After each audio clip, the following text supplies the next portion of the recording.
Welcome to Healing Your Family Legacy, here on the Experience of the Soul podcast channel. Innovative, evidence-based recovery that helps to identify intergenerational trauma, allowing for freedom and embracement of the healing process. Today, episode 150, Manage Christmas. And now your host, Dr. Donna Bevan-Lee. This is Dr. Donna Bevan-Lee, Heal Your Family Legacy. If there's any time of the year that your family legacy will show itself, it's now.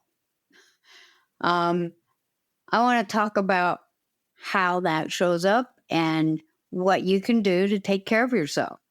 And last time I mentioned, and I've said this before, but it's like for some people, it's like going back to the scene of the crime where, somehow there's some kind of magical thinking that isn't even about Santa Claus. It's about this magic that this year it will be different. They'll really care about me. They'll really love me. I'll feel like I'm part of. Well, if you grew up in a family that was less than nurturing, going back to the scene of the crime once a year is not going to heal that for you, okay?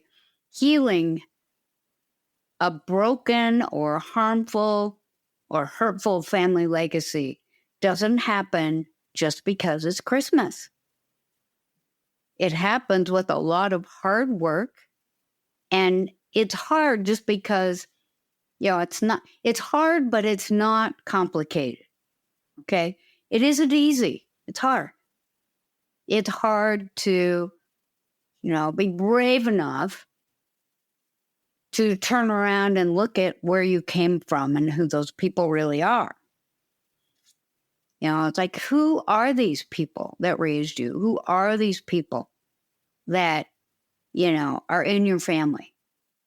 And when you try and look at that from an adult perspective, not a child's perspective. Because if it's a child perspective, if you're in your wounded child ego state, you're going to see, that, it's like, I have this magical thinking around my parents really did love me, or my grandfather, or my grandmother really, didn't mean to hurt me, or, they didn't mean to hurt me. They didn't mean to cause me distress. And my siblings, they really do love me, although I never hear from them. They act like I'm not there. Okay. That is not love. That is not caring. Okay? Now, you can say, well, it's like, they really do love me. And, this is a conversation that I've had with many people over the years where they absolutely insist that even, it's like these people that cause them great harm and distress. And, that's why they're in my office instead of out having, doing other things. They're in my office. It's like, oh, you're here because you have a family of origin that loved and cared for you, that wasn't, that was less than nurturing. And that's why I say less than nurturing. That's all it has to be. You don't have to be getting beat up. You don't have to be getting sexually abused.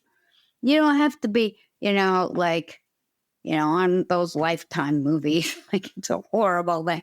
It can be just that they were too busy for you. Or that they, didn't like you for who you were. It could be all kind of and they, it's like maybe never even laid an angry hand on you. Maybe they just were put that in air quotes. Maybe they were critical and judgmental and expected perfection from you. Or maybe they were so controlling that, you never really had an opportunity to really find out who you were, or, to determine what you wanted to do with your life. Okay? So less than nurturing. Children just deserve to have love, unconditional love. Children deserve to have positive regard. And we, as grown-ups, when I say turn around and look at your family, you could argue with me and that'd be okay. But my guess is that if you're listening to me, you grew up in a family that was less than nurturing. Why would you listen otherwise? I don't know why you do that unless you just absolutely love my voice or something. But if you have enough courage to feel like your grown-up self, and what that feels like is that you say, well, let's see, I'm 45.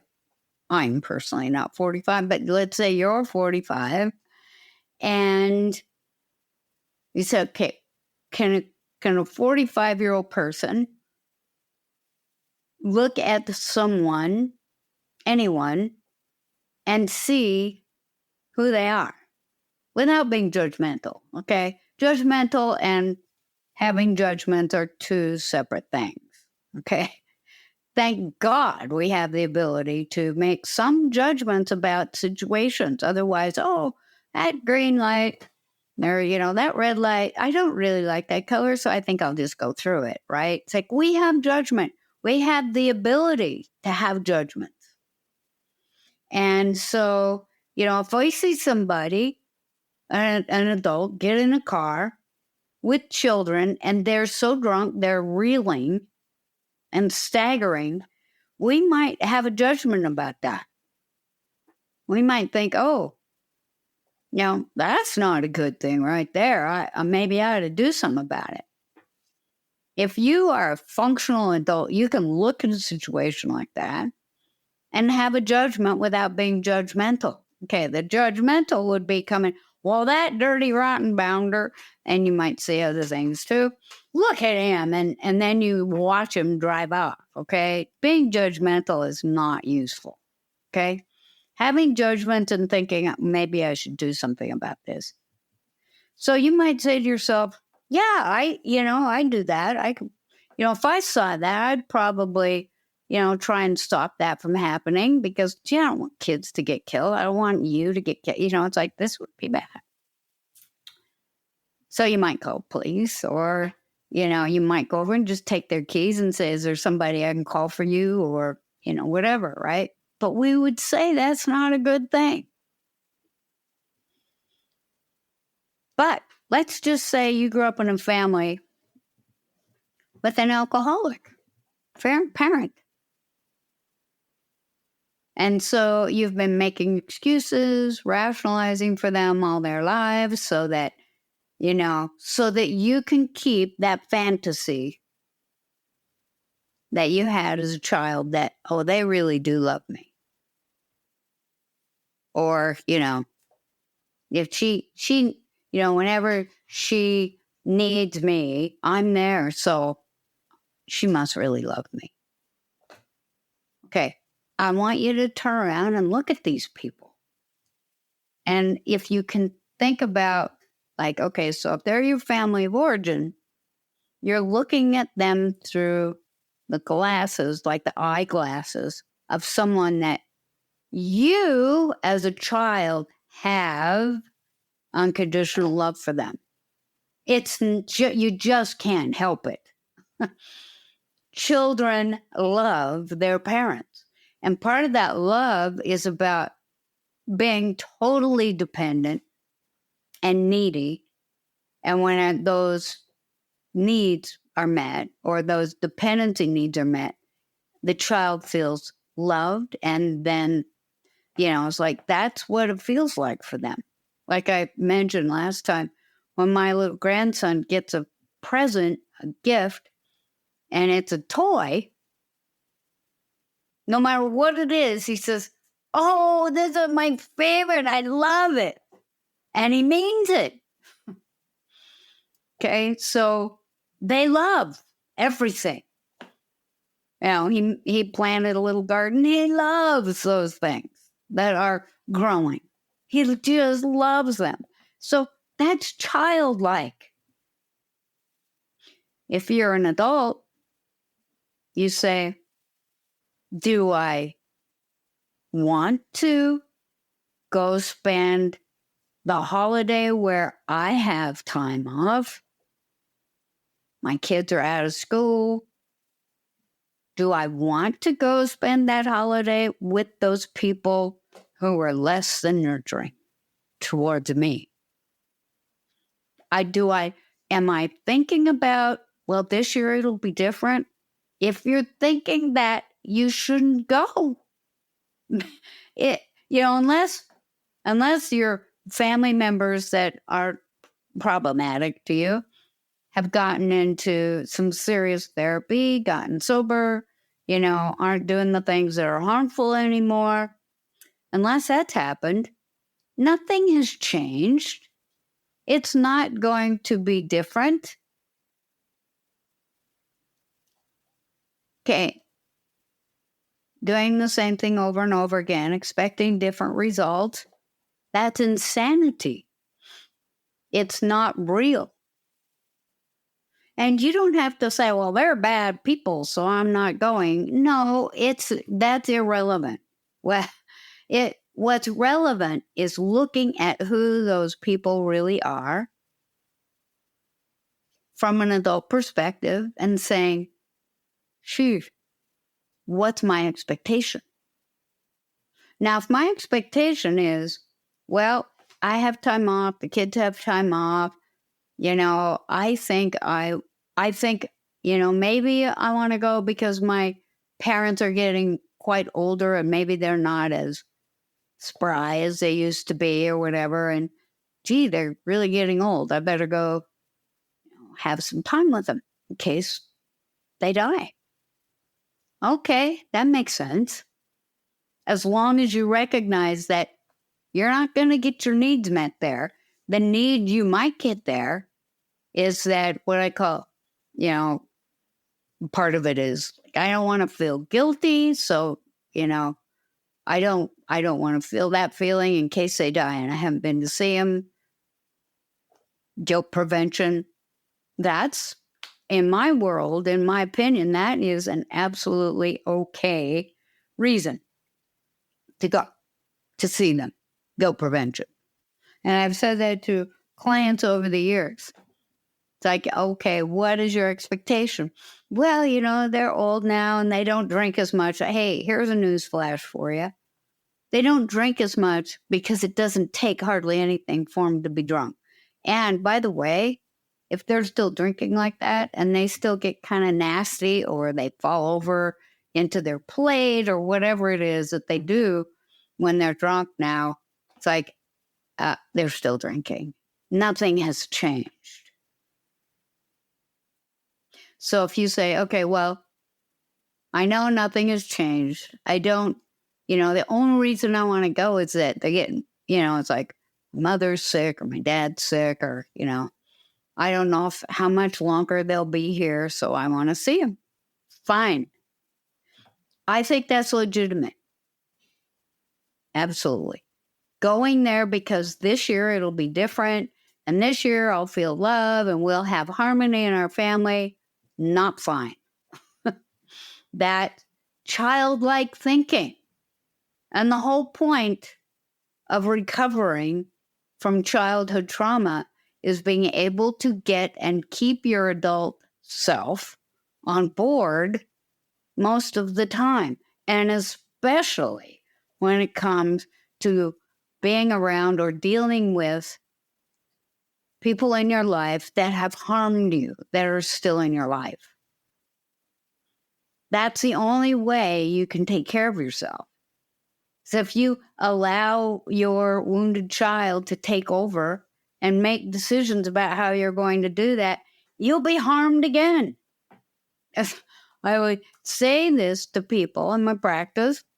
over and over and over again. You're going back to the scene of the crime. Let's look at what your expectations are.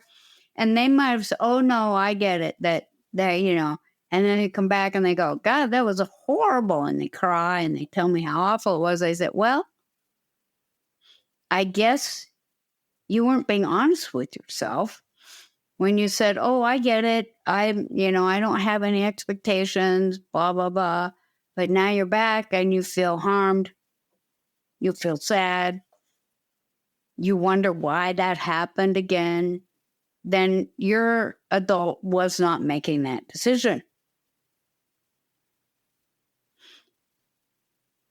And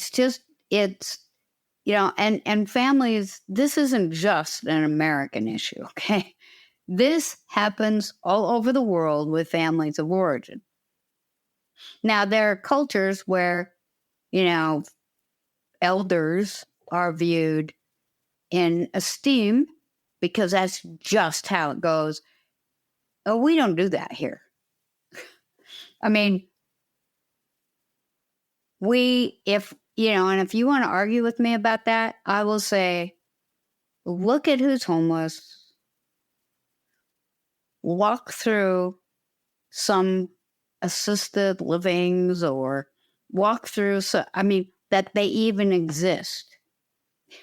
I'm going to go off topic here for a second and say, okay, so we have a guy who is an immigrant in this country, and he's amazing. I mean, he could do everything, and he's an artist too. I mean, he doesn't even realize, I don't think, no, he doesn't realize how extraordinarily talented he is. I try and tell him all the time, but, it's like he is the guy that, well, we need to have this done or that done, or, it's like no matter what he does in our house or our yard or our garden or anywhere else, it's always beautiful. And everyone on the street wants theirs like ours. So, he's a very busy man because he's so competent. And one day he was over and we were just getting ready to leave to go over and see my wife's mother at the assisted living. Now, that was a really nice place, and her mother was too sick to be anywhere else other than someone that could do 24-hour care. And so, a mile away. So on our way, so we'd say, oh, we're going over to this place to, see her mom and, to take her some stuff. And he says, what's that?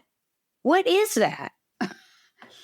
And so we tried to explain to him, his broken English. So it's like, tried to explain to him what this was. And he just looked at us and said, we don't have that.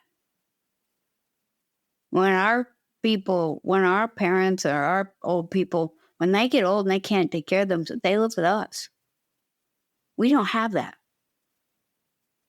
And he didn't say it like, oh, well, they have to live with us. No, it was like, what's wrong with you people? That was kind of the message that we were getting.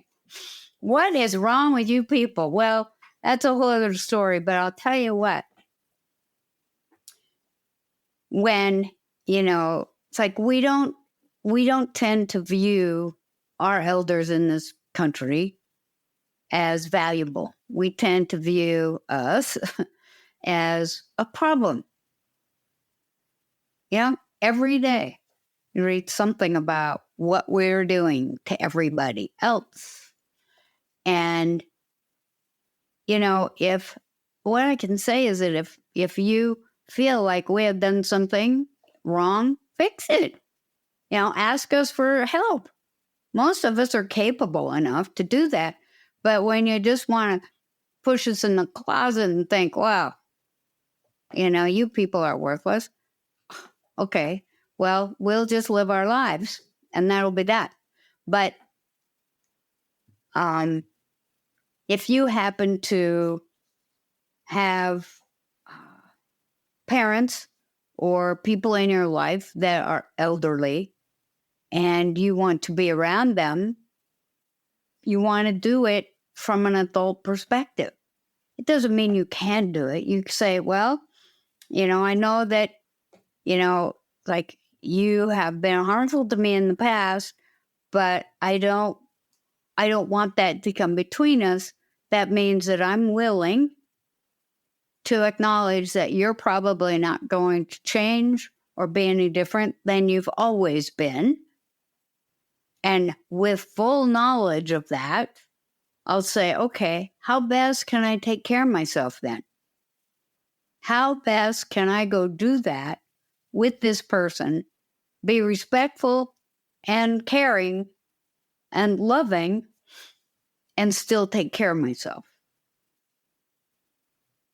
That's really, to me, that's what the question really is. It's like, how can I do this thing that we all do every year and still take care of myself? And I would tell you that how you do it is that you first recognize that they aren't going to change unless they have done something to make that different. Okay? That means, like I said, they stopped drinking, went to AA, they stopped, they went into treatment. They, whatever it is, they have a full-time therapist that they're working with to try and, they've made amends. That's how I know. In my own life, that's how I know that somebody that's been harmful to me, that's how I know that they've changed. That's how I know that I don't have to be so boundaried up around them that, I can only spend an hour or so. Is that they've made amends to me. And, if I've hurt somebody, I try and make amends right away. That's just part of my program that I live with every day. And most of the time, I would say 95% of the time, I know when I've done something that's harmed somebody. But, if I recognize that, I am on it right away. But if people, somebody in my family of origin or somebody from my past, if they want to spend time with me, I think, okay, have they, number one, has there been anything in their life that has happened that has, really contributed to changing how that works with us? B, have they made amends? See, I'm about simple, not complicated. It's not easy. Simple, not complicated. What did they do to change that behavior? And have they made amends if they harmed me? And, I don't have resentments in my life. I am aware that when someone has harmed me, that I have different boundaries around them so I can take care of myself.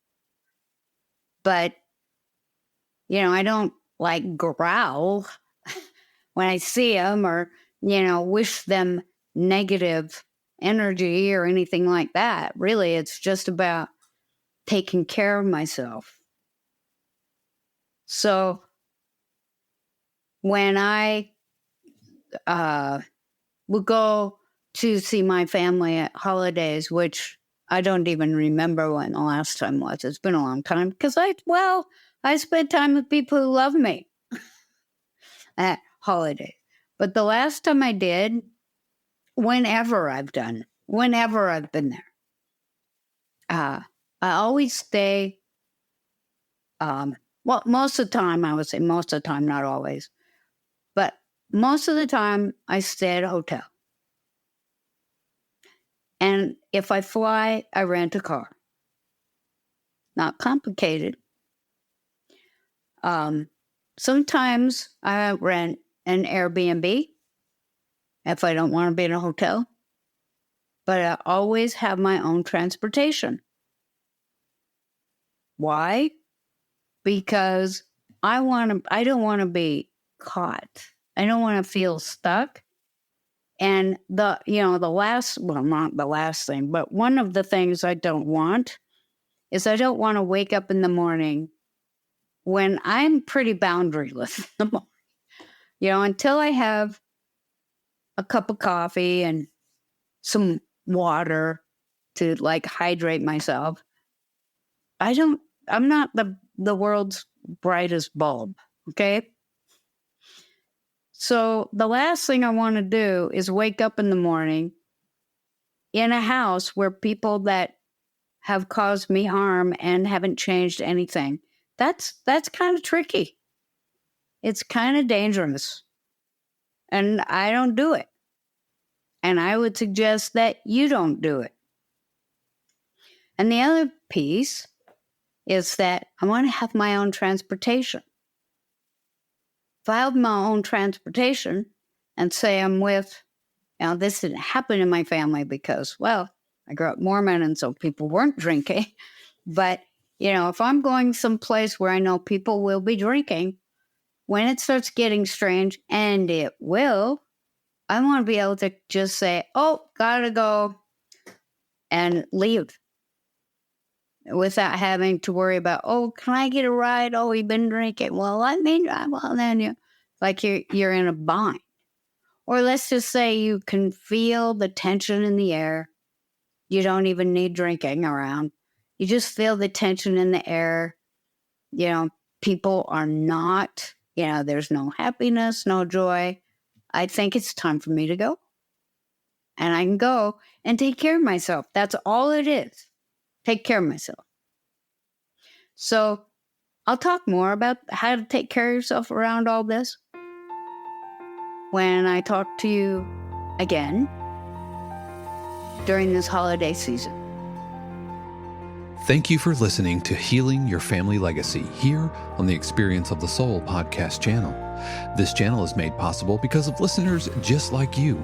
If you would like to support the channel with your tax-deductible contribution on an ongoing basis or through a one-time gift, head over to experienceofthesoul.com/support. Healing Your Family Legacy is copyright 2023, Dr. Donna Bevan-Lee, all rights reserved. Our theme music is composed by Dave Croft and used with permission. The Experience of the Soul podcast channel is a production of 818 Studios.